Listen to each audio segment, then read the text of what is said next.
Welcome to the Keen on Yoga podcast, bringing you the stories of many people who in various ways are attempting to walk the path of yoga. Our intention is to inspire your own practice and commitment to yoga beyond the mat and in all areas of life. We consider this an offering, a service to the community and labour of love. If you feel inclined, any donations are appreciated. Just visit our page and click the donate button at www.keenonyoga.co.uk/podcast. I hope you enjoy the show.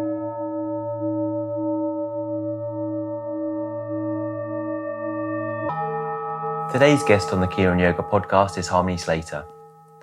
Harmony is one of the few women, and only two in Canada, to have received the accolade of certification by Shirak Joyce in 2015. As a child, she spent many years training to become a ballet dancer, whilst trying to gain control over an often overwhelming time of negative thoughts and emotions, even depression. She says, "I longed for a deeper connection to something beyond myself." While studying philosophy and religion at university and further troubled by panic attacks and anxiety, she finally sought out yoga as a way to reconnect with her body and put into practice what she'd learned in class as a theory. Making her first trip to Mysore in 2004, she practiced under the direct guidance of Sri K. Pattabhi Joyce.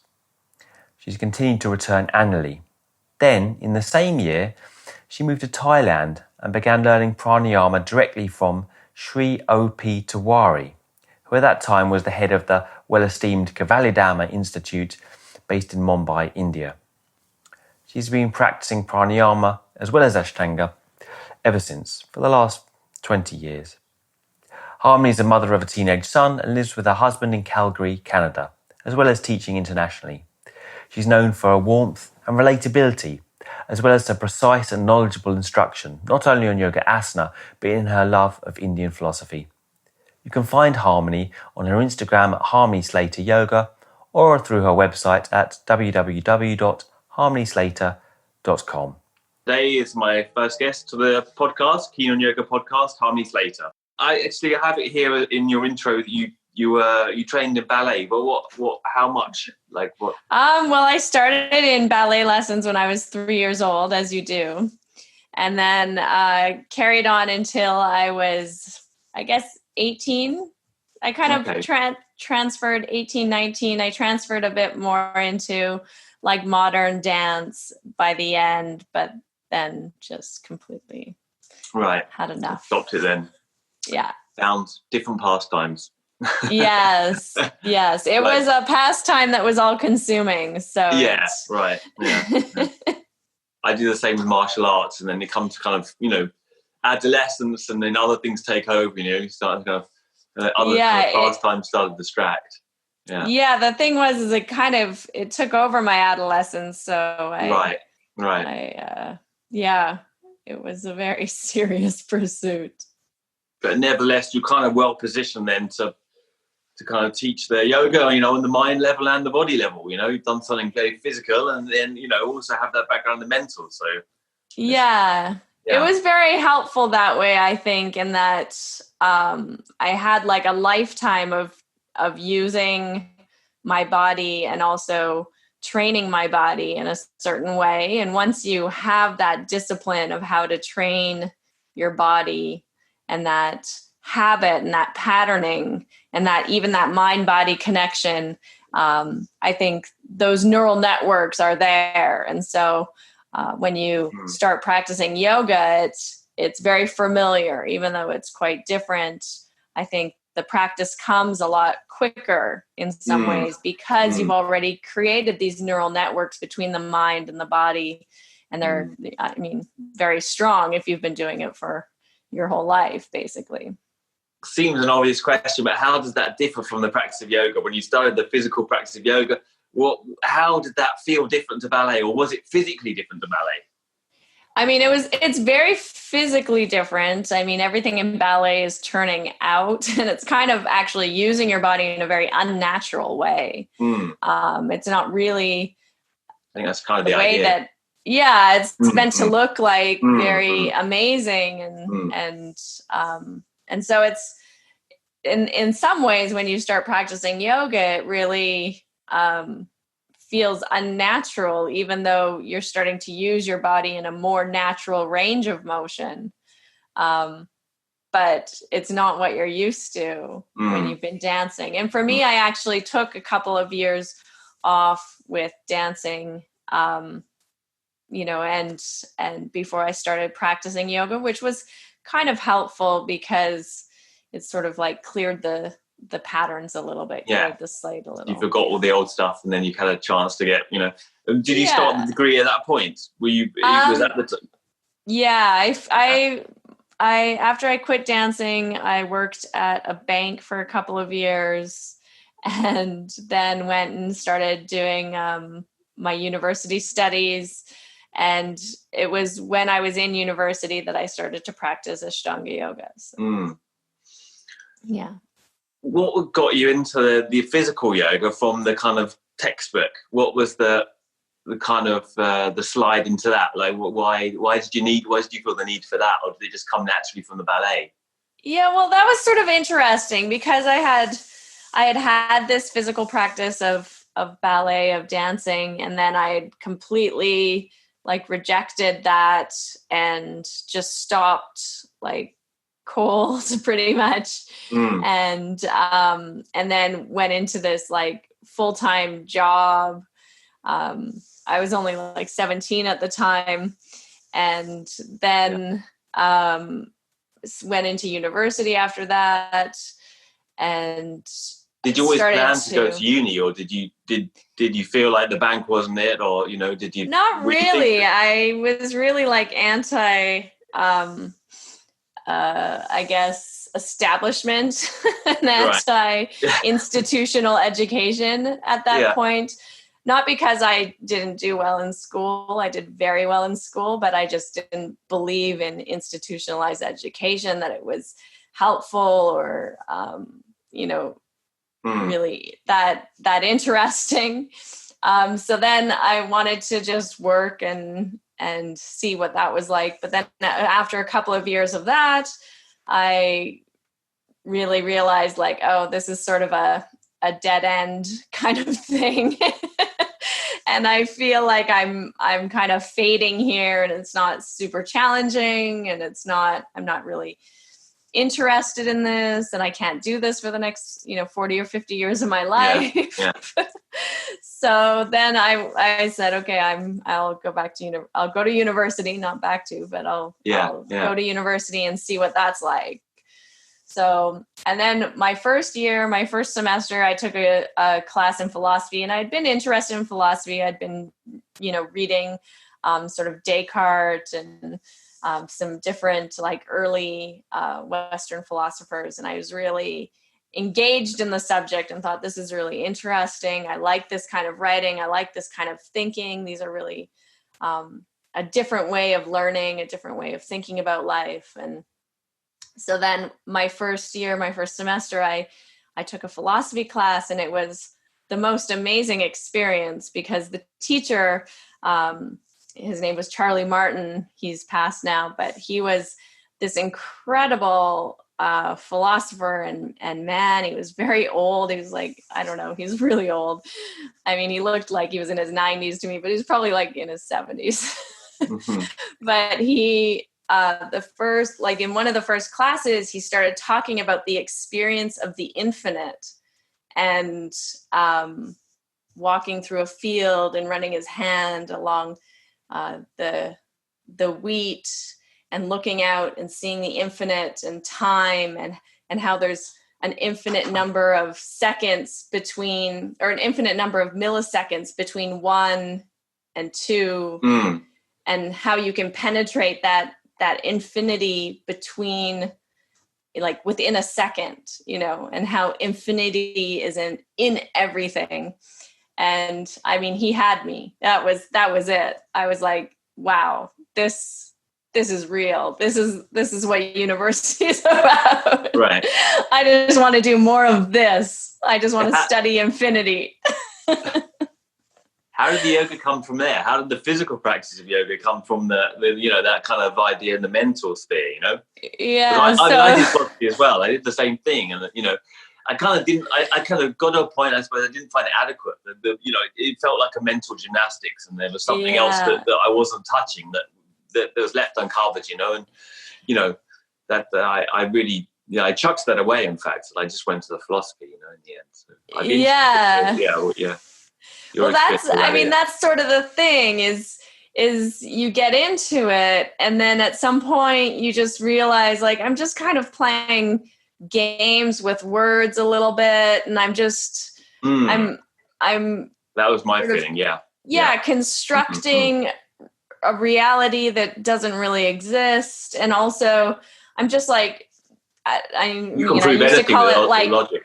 I used to call it like mental masturbation. You're just like sitting around like does it make you happier? And that's the bottom line, is like, if you're gonna think, you may as well use it to make you happier, right? Like surely that's the aim of thinking, Totally.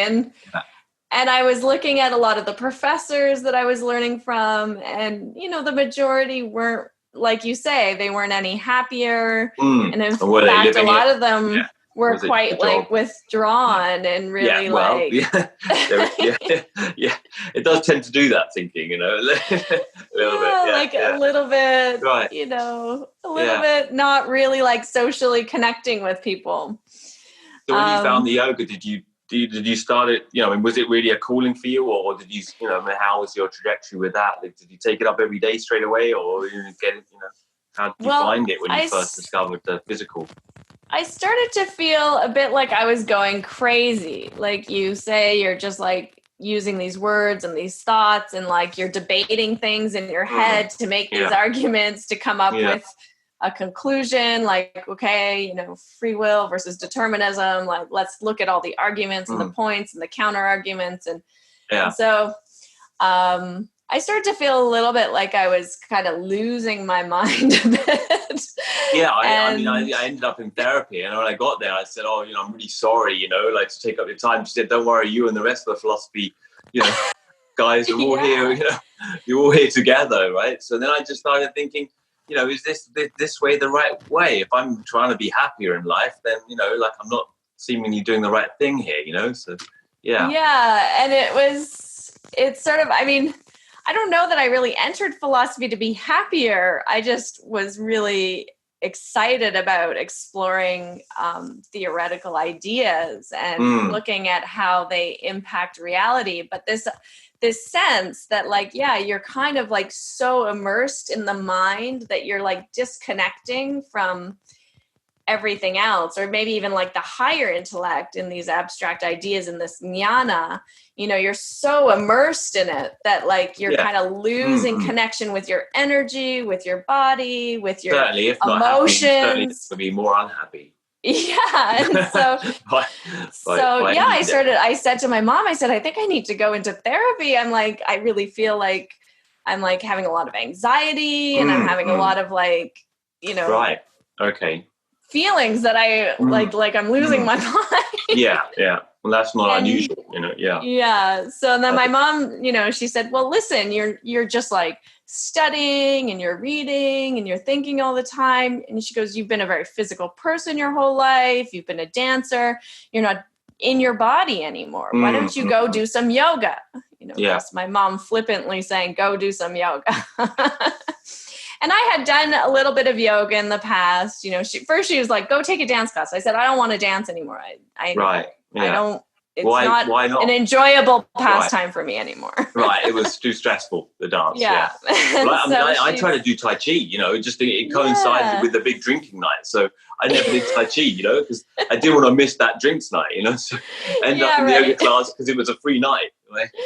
I knew I had to do something physical with it, like that was a certain thing I knew. Yeah.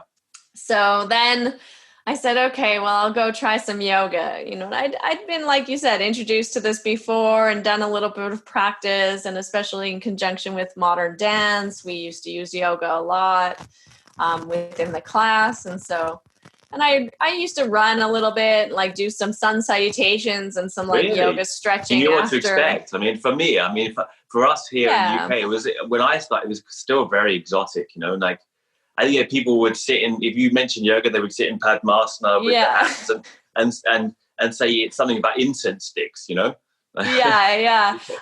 was kind of lucky because of this dance background and this this modern dance instructor that I had been practicing with, she was really into yoga. And I mean, it was actually Ashtanga yoga, but I had no idea at the time. From the get-go. Wow.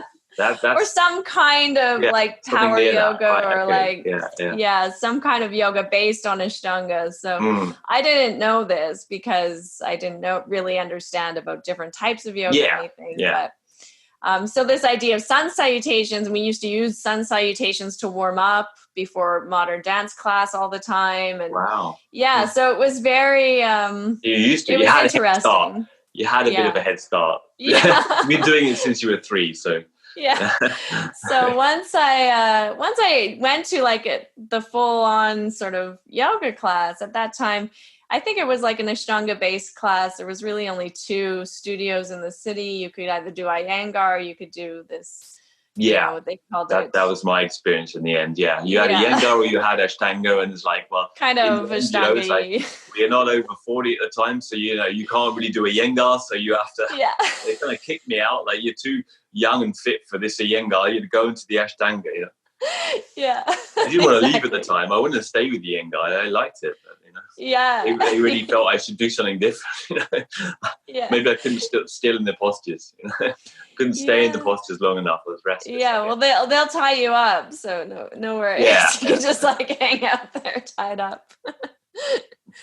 But I felt as soon as I had that first experience of the yoga and the breathing and the moving and the like really like a full hour and a half or hour, I forget how long the class was, but it was like the longest I'd ever done just yoga for. I just felt incredible at the end. I felt so embodied. I felt like my whole body coming to life, like every cell, I felt this energy. It was just incredible. And I walked out of there. I felt taller. I felt cleaner. I felt lighter. It was so visceral. It was so experiential that I was like, holy crap, this really works.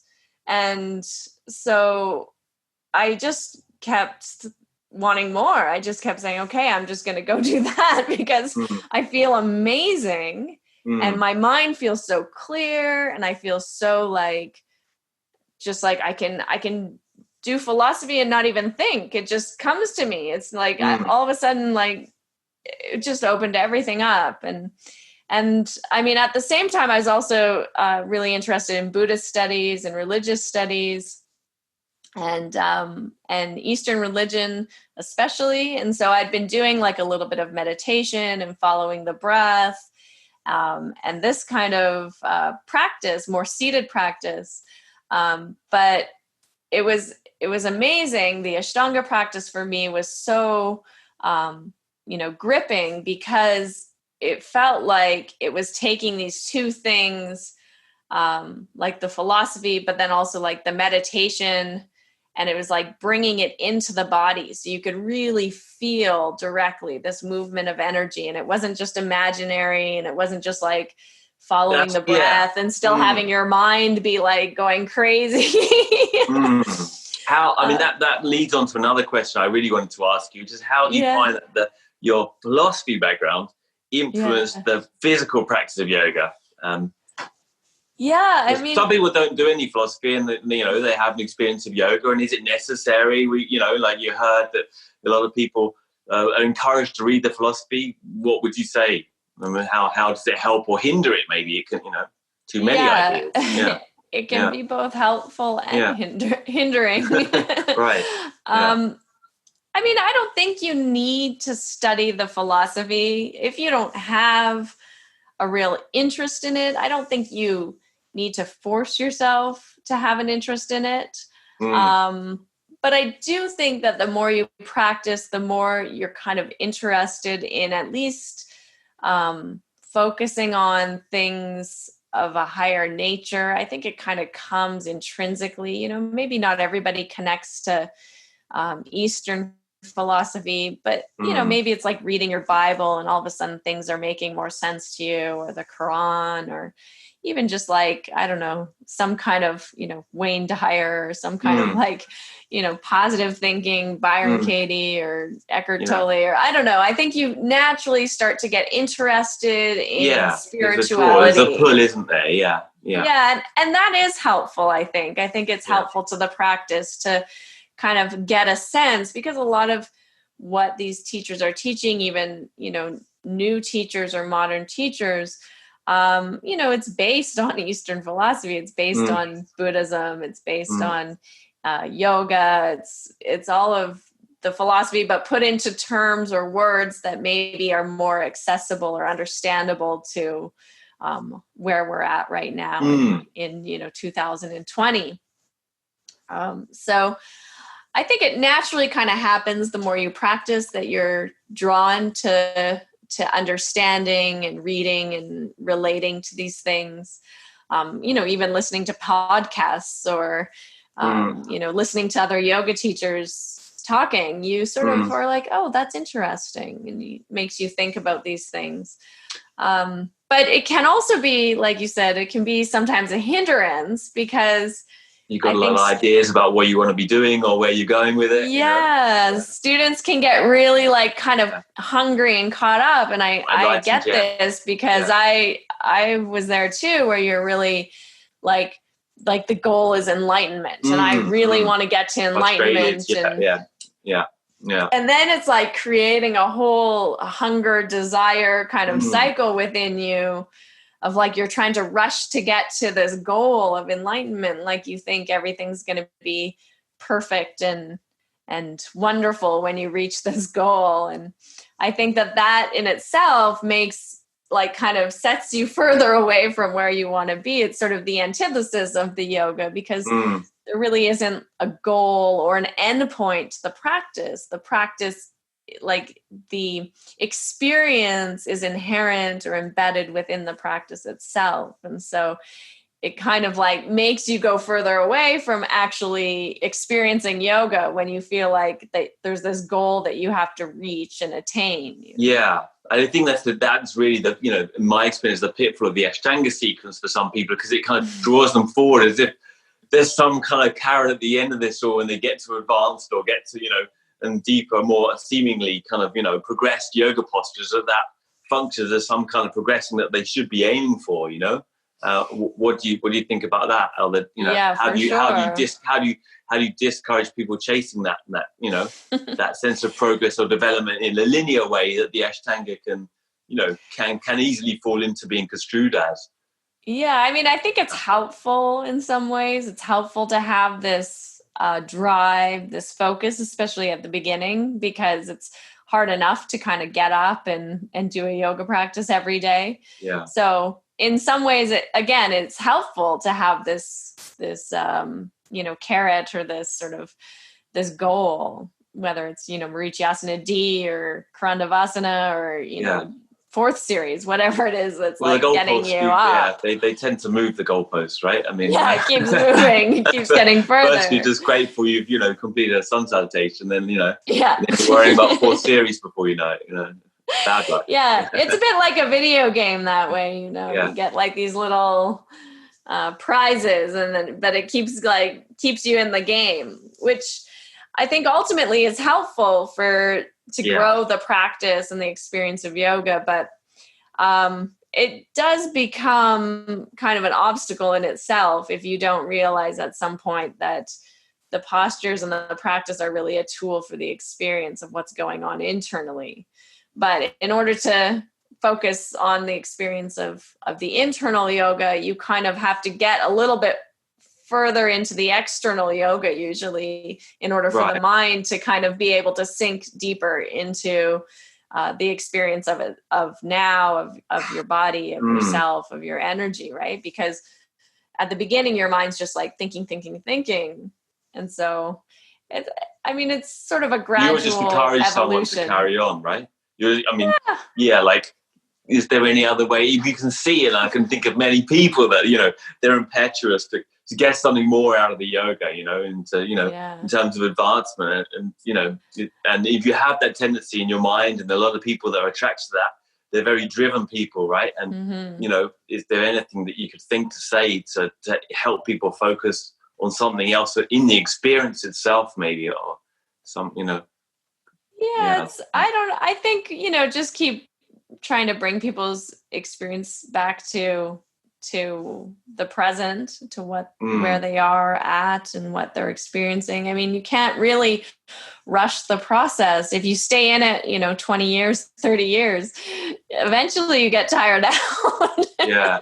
You realize, like, what am I doing this for? Yeah. This is never going to end. Yeah. I'm never going to reach the end of 4th series or 5th series or 6th series or whatever. There's always more. So what's the point? And I think when you get to that place, and sometimes it happens sooner for people or later, when you start asking, like, what's the point? Yeah. It pushes you in.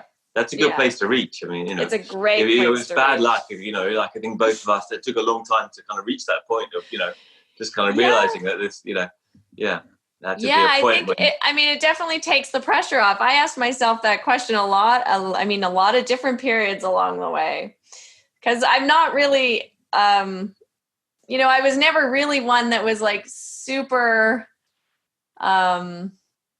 caught up in the asana in a way. Like, I enjoyed the asana, and for some, I had little goals, for sure, asana goals. But for me, the practice was always the effect that it had on my mind and like my physiology. It wasn't really like, oh, I'm just practicing to get to this next asana. It was really like the overall impact that I was feeling from the practice. And so, it's never been something that, like, I wake up and I'm like, oh, I can't wait to practice. I'm so excited to practice. I mean, that's, to me, was like actually a very rare day when I woke up and was like, I can't wait to practice. For me, it was always like, oh God, I got to do this thing again. Why? So always having to like remind myself why I do this thing.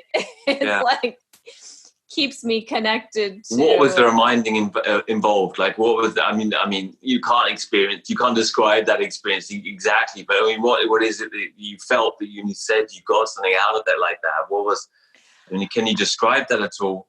How you feel it, how you describe it? Yeah, the effects of, like, when I would take like the moon day or my ladies' holiday, or the days when I wouldn't practice, especially early on, I really felt it. I really felt like super, like, dark and kind of depressed and moody or irritable, or I'd feel like these negative kind of emotions and tendencies very strongly.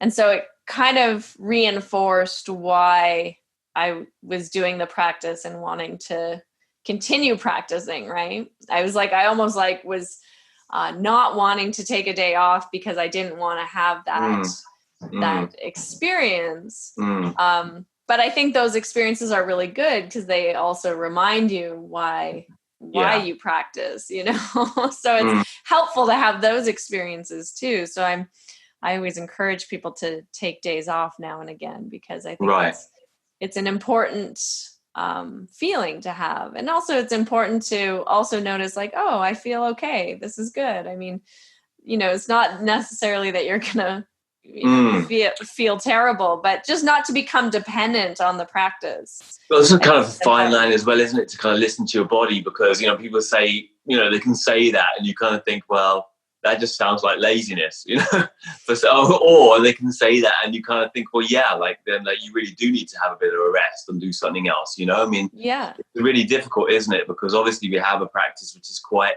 demanding and it's quite prescriptive that you need to practice at least regularly. But then on the other hand, sometimes, it may be better to have a rest or just go out for a walk instead, or do something else, otherwise you get trapped and addicted to this thing in order to get a certain feeling or just, a certain value for yourself or something, Totally. And that's the thing. I mean, what's all addictions, right? Wanting to repeat an experience that has created a pleasant feeling for you. And so after the yoga, you have a very pleasant feeling and you want to recreate that feeling. And so you become addicted to the practice. I mean, the same way you become addicted to anything, honestly. I mean, it's a healthy addiction, but it's still an attachment, a craving to some sort of experience or feeling that's a pleasant outcome. And so then I mean, I guess the real practice for me always has shown up when you don't get that feeling at the end. You know, what happens when you're injured or you just feel terrible, and even after you practice, you still feel pretty bad. You know, maybe you feel a little bit better, but mostly still pretty shitty. And so it's like then that's when the real test comes of, why are you practicing? What are you getting out of this?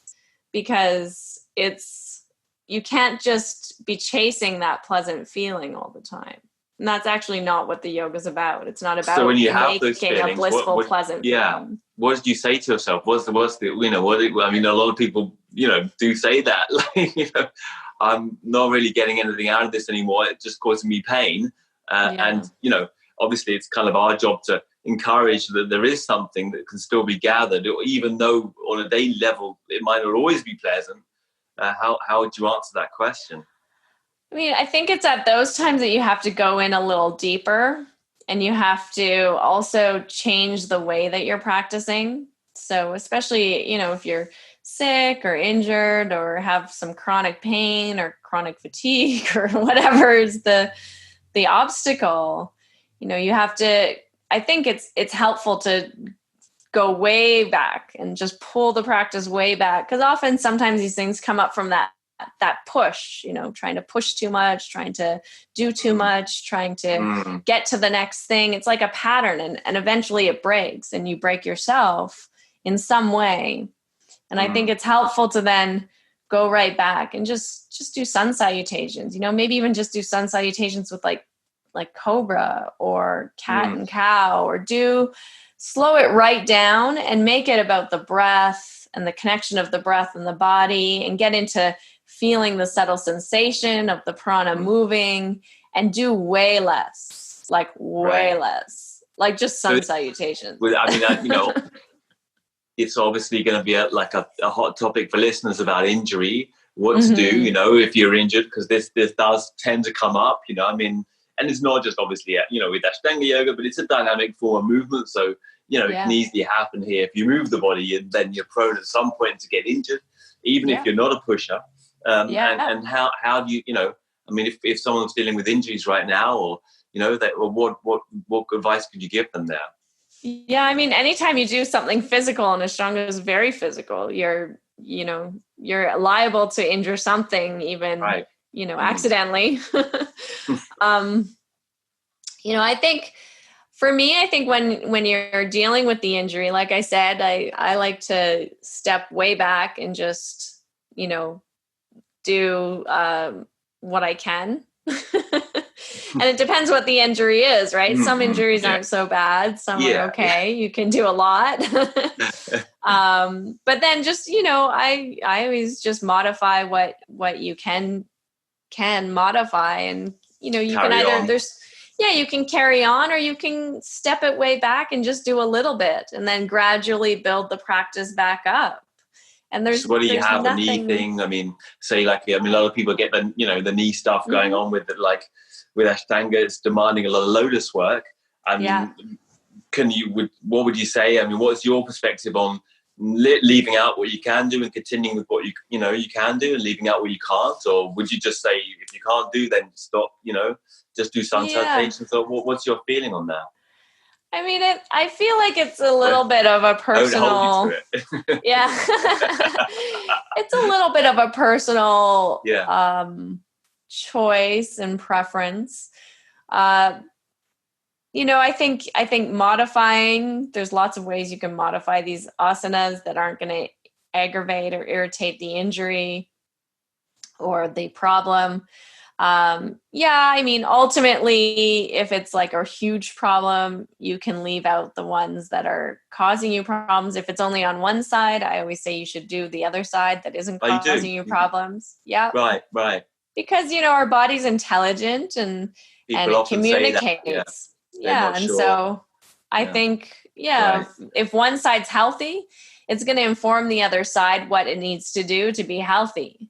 And this happens unconsciously. It's not like, but our cells communicate all the time. So if we're giving ourselves the example of like, oh, this is what health is like, then the side that's injured or experiencing pain or obstacle will also experience directly, oh, this is what health is like. This is what a full range of motion is like. Right. And so all of a sudden that does something. It changes your mind, it changes your body, it changes your energy. Things start to heal because it's experiencing healing in a certain way. If you're just like, oh, I'm injured, so I'm not going to do anything, or I'm going to limit the other side to like mirror the injured side. Yeah. Well, that's often the question, right? Like, now you're like just reinforcing limitation, injury, obstacle, rather than reinforcing like health and healing and fullness, right? So it's, for me, it's always about what are you trying to pattern into your body? And I mean, also accept the reality. The reality is I can't, I've sprained my ankle. I can't do Marichyasana B on this side, but I'm going to take it to where I can take it. I'm going to breathe. I'm going to see where it can go each day without causing re-injury or aggravating the area. And then I'm going to do it normally on the other side. And maybe I'll modify the side that's injured a little bit. Maybe I'll put my foot on the floor. But slowly, I mean, after days and months, things do recover. Right. Yeah. I mean, kind of moving along with that, like how have you found that your teaching has adapted, or has that did you always have that perspective, or did you adapt that looking at the students? Or can you say something, the really interesting thing is, having done it for so long now, taught for so many years, practiced for so many years, how have you found the change in your practice and teaching? I mean, that's a really fascinating thing for someone that's done it so long. I think I used to be, I kind of went through a period where I was much more orthodox when I was younger. I was more I think I always had this idea about, not putting obstacles in your own path, right? So, that part hasn't really changed, but definitely I was much more like strict with students. And I think also when you're young, you don't understand the full impact of aging. So, people would say, I just don't recover as well. And you're like, okay. But all of a sudden, 20 years later, you're like, oh, it's really true, actually. Like you don't recover as quickly as your body's aging usually. And also, so then you really don't want to injure yourself on top of it. I mean, when you're 20, if you injure yourself, you recover pretty quickly, actually. It's not usually such a big problem. For sure. Yeah. But in your 40s, 50s, 60s, it's just not worth it. You want to function in your life and you want to feel good in your day-to-day life. Yeah. And who cares if you can catch your ankles in a back bend? Like that's not usually why you're practicing at this point. Exactly. Yeah. So I think definitely my teaching has changed. You present it in a different way. Would you say you present it in a different way then? Like rather than kind of like towing the line or, I really try and teach to the student that's in front of me and get an idea of what their goals are with the practice. And definitely also, take in a lot of factors, like what's their health, what's their age, is this like, are they practicing the yoga because they really want to go deep with the method and teach the practice, or are they just practicing the yoga because they want to feel better in their day-to-day living and have like, a better range of motion in their joints, or, I think you have to teach to people's just realistic motivations. Like not everyone's gonna have the same motivation of like, I want to, practice advanced series. I mean, But if you're keen, if you're young and you're keen and you're hungry, then I'm pretty strict. Yeah. Exactly. Yeah. But not everyone is that way, and so I like to. Yeah. I mean, as it was originally said, yoga is for everyone. And it should be available to everyone regardless of age. Yeah, and I don't mind people modifying things too if they're even if they are the lazy person, they can still practice. They just need to be coached a little bit, maybe. Yeah. Well, you can't be so lazy that you don't get out of bed. That's that's the main thing. And how do you still get out of bed and do it? How to motivate yourself now after all these years? It's interesting. I mean, I think for me, it's so much a part of who I am, and like the feeling that it's important to have a spiritual practice, not just a physical practice, but to have the pranayama, to have some meditation, to have that connection in that space. I mean, that's also probably like one of the challenges too, is life is very busy and there's a lot of responsibilities and pressures. And so you feel like you don't have maybe the time as much, or I feel like I don't have the time as much, especially, when I was younger, sometimes I had 3 or 4 hours a day. I could just practice yoga. Yeah. And now I have maybe like 1 hour, 2 hours I can practice yoga. So people often say, like, what's your feelings on the short form kind of thing? Because people often say, is there a short form I can do to I want to do these postures here? Like, you must hear that a lot, I want to do these postures, but do I have to do the whole thing to get to them? What do you think? Yeah. I mean, I always say, in Yoga Mala, Pattabhi Jois says that if you need to, if you don't have the time, you can skip the asanas, but keep them in the order that they come in. And so I actually, I think short forms is fine. But the thing is, if you're doing short forms every day, then you need to look at like, what is it in your life that's creating such a time constraint? Yeah. And also, are you choosing short forms because you're avoiding the ones you don't like? Right. And so always for me, if I'm doing like a short form practice, I try to do the ones that I don't like versus the ones that I do like. Maybe I'll add in like one that I really love, and I'm just like, I can't live without this one. But I do the ones that are hard, that I'm like, oh, this is so terrible. But those are the ones I make myself do, because I feel like those are usually the ones that you need the most, that are actually going to give you the most benefit. Because they're not the easy ones. The easy ones, your body's already open that way. It's already like happy to do that range of motion.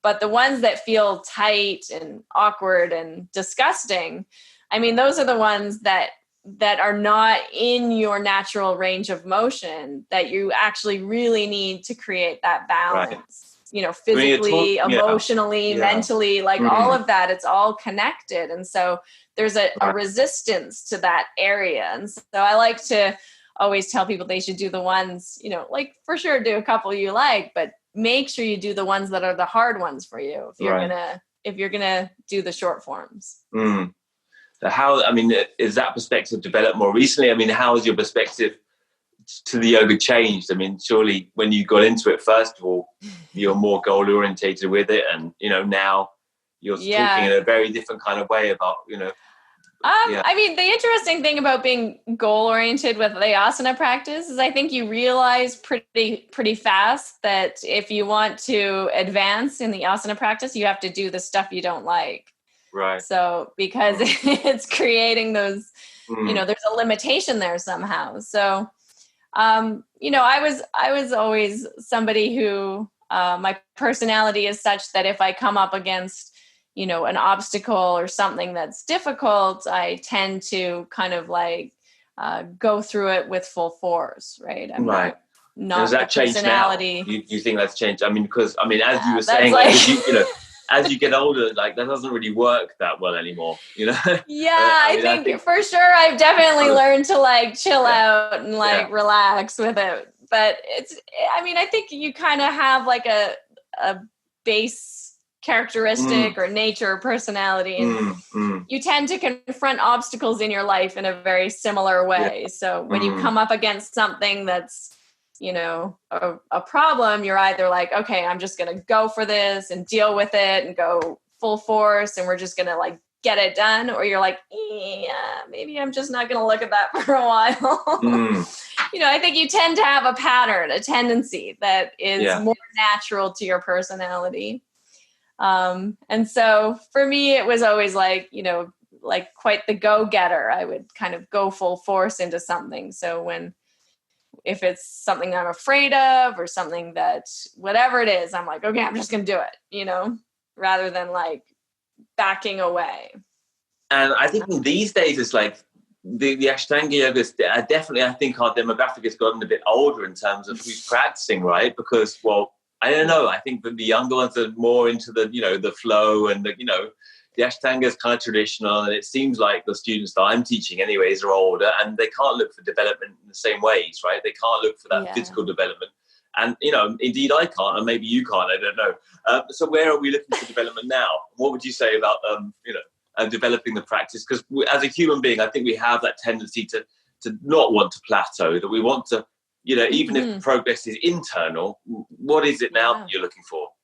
And what do you call development now? And how do you encourage someone, in developing when they can't see any more physical development as possible? And maybe it's not, maybe it is, which is okay.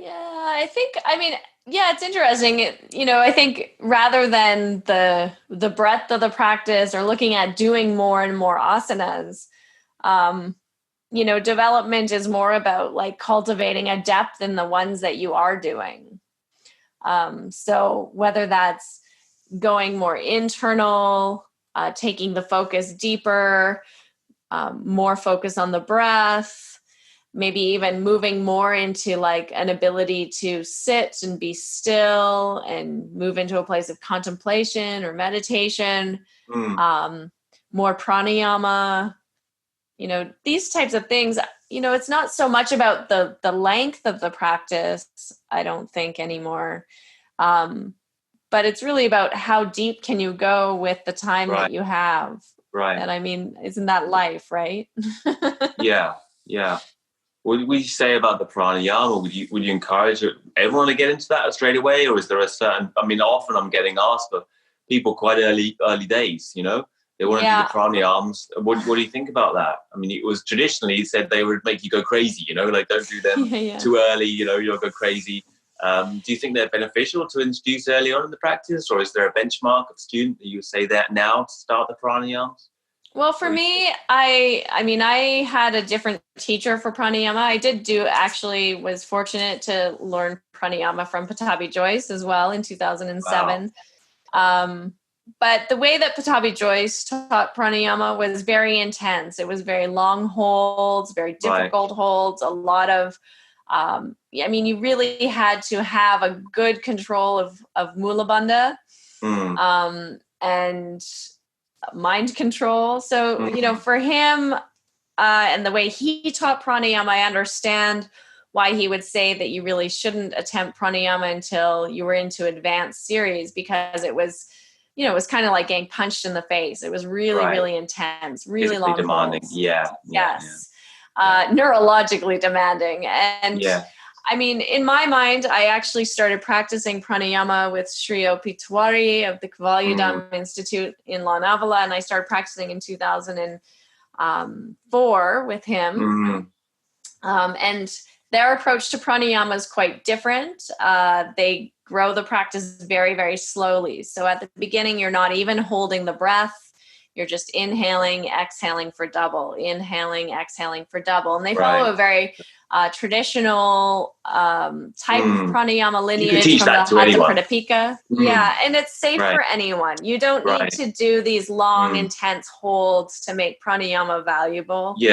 You really just need to extend the exhalation and then. So do you teach that straight away now? Do you teach that with all students? I do, yeah. Right. Along with the asana, you teach them the pranayama. Very introductory pranayama. I think it's super helpful. And I think it actually helps your asana practice also. Right. And I suppose like branching out from there, maybe one last question I really wanted to ask you was about the Ayurveda. I know you're really into Ayurveda. I don't know what, how much study you've done with it, but how do you bring that into the practice? And how does that I used to be really into Ayurveda when I was younger, and I first was getting into yoga. I was like, oh, I really wanted to go deep and study Ayurveda. And so I took some distance courses and have done a lot of reading on the Ayurveda, but now I'm not so obsessed with it. But I do think that it's helpful, because it goes with the yoga philosophy, and that it looks at the qualities of the gunas, of like the rajas, the sattva and the tamas, and then it also looks at the doshas, right? And it looks at these elements, these 5 elements that Sankhya philosophy describes: the earth, space, water, fire, and what did I miss? Air. Yeah. Space, air, fire, water, and earth. I said them in a funny way at the beginning. And so looking at these 5 elements, it's patterned the universe, and it says, okay, air and space always come together because air needs the space to move in.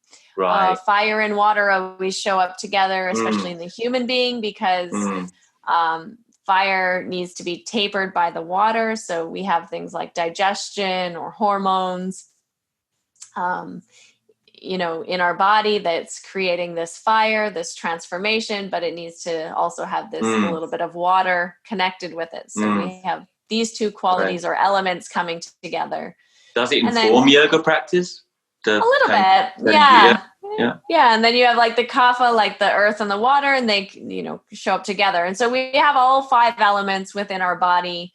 And depending on what elements are more predominant is going to create different characteristics in the body, different states arising in your body, or personalities even. So somebody who has a lot of air and space might be a little bit more brittle, a little bit more stiff, their joints more cracking, things like this. Someone who has more earth and water are going to be more supple, more flexible, maybe a little rounder in shape, more fuller figured, softer body.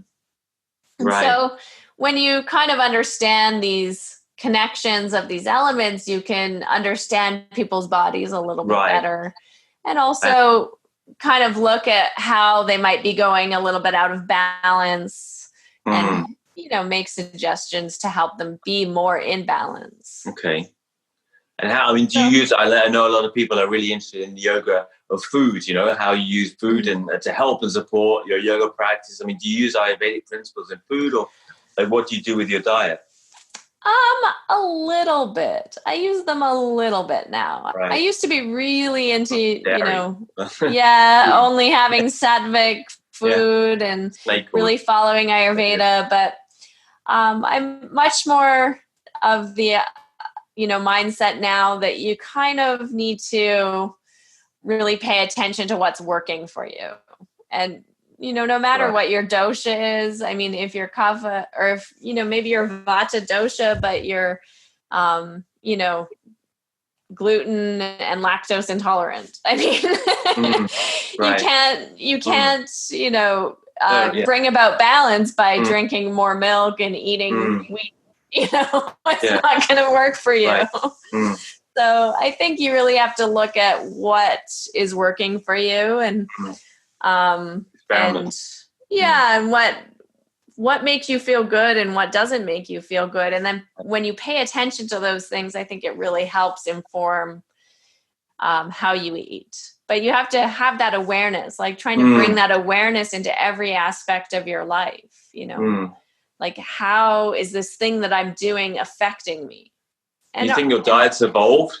Would you say your approach to eating's evolved? And you said when you were young, you had some difficulties with the food and like, how does the practice help or hinder that? And have you evolved with the food? Because a lot of people do, especially these days, like it's a really important topic. I've written a lot about it, and, and struggling with the food, and you can easily use the practice to endorse or negate that, Yeah, food is the food affects the practice in a big way, Right, you know, but, and again, it's helpful and it's harmful. So always, you know, our ability to use these things is going to aid us or it's going to create problems. And it's not always one way. You know, when I was dancing, I had a lot of food issues. I mean, people, you know, I tell people, I was vegan and vegetarian when I was 15 years old. And people are like, what? And I was like, I mean, when you're anorexic, you know what not to eat, you know, which is pretty much everything except, you know, raw vegetables. Right. So, so it's, for me, it's changed a lot, you know, and then I went through a period where I was, you know, really trying to be sattvic and I was eating a lot of dairy, and that wasn't really that great for me because, you know, I never grew up drinking milk. I don't really like milk. But, you know, when you go to India, they tell you, okay, milk's a yoga food. You should drink a lot of milk and have a lot of ghee. And so you start having a lot of ghee and milk, and so, it's evolved. And then I kind of came into my own, was like, okay, I don't want to have the milk and the ghee anymore. But I've also gone through periods where I've just said, screw it. I'm just going to eat whatever I want, whenever I want. And I don't care. And I think that's also helpful because, you know, when you're really obsessed with the practice you have to and let go of advancing it. your practice, you can get very rigid and real rigid and real heady about this stuff. And we've seen that with a lot, you know, there's a lot of that out there, you know. And it creates an unhealthy eating pattern, I think, for a lot of people. And I don't think that it's not the yoga. That's the thing. It becomes kind of punitive. The whole thing becomes some kind of self-punishing system again. And I think we kind of tend towards that, you know, that's part of human nature and it's easily tapped into maybe. Do you use any I mean, what about now? Like, I mean, have you got any practical principles that you know on diet that you use that you kind of try and adhere to that, you know, influence the way you think about it? Probably for me, I mean, now I'm taking a vegan diet since the beginning of the year.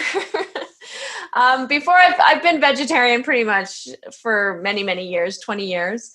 But at the beginning of the year, I said, okay, I'm going to not have any dairy anymore because it was really the dairy that I was eating, still the cheese and the pizza, you know. Right. Well, yeah. And it's good. So it's that really actually, it was amazing how much that changed. And also I've you know, cut way back I like to have a glass of wine every now and then. So I cut that way, way, way back. Okay. And that's also changed, made a big significant change. But I think the main principles I would say is not eating too late at night. That's a killer. And you know what? I still do it, you know, just because the day gets away from me and all of a sudden it's 7 p.m. or 7:30 and I'm like, oh, I'm going to have dinner. And I wake up the next day and I feel terrible. I'm like, why did I eat so late again? You try and eat in the day, like a main meal in the daytime. You try and I tried it. I mean, if I could have dinner by 5 p.m. or around 5 p.m., 5:30 at the latest. And then usually, you know, I kind of do an intermittent fast. I find it helpful. I've never been a big breakfast person. I don't really like fruit. I don't really like, you know, so for me, it wasn't really a problem to skip out on breakfast. And so I usually from dinner, after dinner, I do fast until, you know, maybe 11 a.m., noon, something like that. So it's usually, I would say, like 16 hours. Yeah.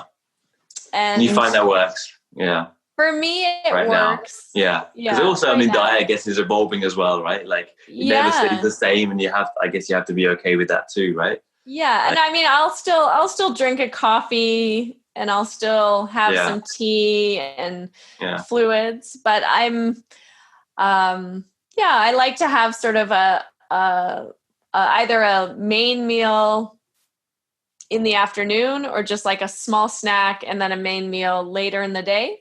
Yeah. Like around dinner time. Okay.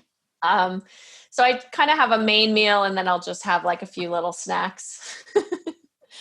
But yeah, for me, it's confusing. And I think for everyone, it's like everyone wants a rule and everyone's different and they kind of have to find their own rules, right? Like, so it's good to hear other people's information, but then I think, like someone hearing you say that could then say, well, that, that's worked for her and she seems to be doing well on that, and then I'll do that, and then it doesn't work for them. And, because also age is a big difference and what you're doing in life is different, and, all kinds of factors. And I would say that I'm not super rigid with it either. Yeah. So, if one day I'm like super hungry in the morning, I'm gonna have some toast, or I'll feed myself, I'm not gonna be like, no, I'm not. Yeah. But it's just kind of what comes natural to my own body cycles and digestive cycles that I've found. And it's actually been something that's gone on for quite a while for me, because I think, as you know, like when you're in Mysore, I mean, you kind of stop eating by the time it gets dark, which is 5 or 6 p.m. And so then worried about practicing well the next day. And then you're practicing so early in the morning. So, you don't want a full stomach early in the morning. And then you get up, you practice, and then you go home. Maybe you have a little nap if you're lucky and you don't have a child with you. And then by then you get up and then maybe it's like 9 or 10 a.m. and you've had already like so many hours of fasting. And then you go for breakfast. But even in India, breakfast is kind of like lunch by that point, because you were up at like 2 a.m. in the morning. So after a few hours of chat with people and ends up kind of breakfast, lunch, and then dinner, no dinner. Or no dinner. Time is escaping us, and just let me just give you you don't have to try and answer these off the top of the head. Don't think about them too much. So it's not quick fire, but what would you say your goals? My goals. Can you say one or two goals? Just Well, I think my goals are to make time for myself every day. I think that's my number one goal, is to fit my practice in and to keep creating space to connect more deeply. Right. And looking back, what would you say is the accomplishment? Greatest accomplishment. My greatest accomplishment. I think I'm in the middle of my greatest accomplishment, which is trying to raise my son. Okay. It's not yet accomplished. It's a work in progress. It's a work in progress. Finally, something you might have done differently had you had hindsight. Oh, wow. Something I might have done differently. Yeah. Gosh, that's a tough one. Maybe I would have... many things. Maybe I would have gone to graduate school and become a professor. Professor. Right. Well, it's been amazing having you. Thank you. And thanks so much for your time. I'm sure people will be really, really interested to hear this. And can anyone find out what you're doing this year? Like, where can they find you? Yeah, where can you can find me at home? Right. Isolating. No.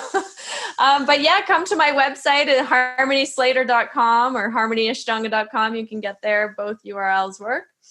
You can catch me on Instagram, Harmony Slater Yoga, I think, something like that.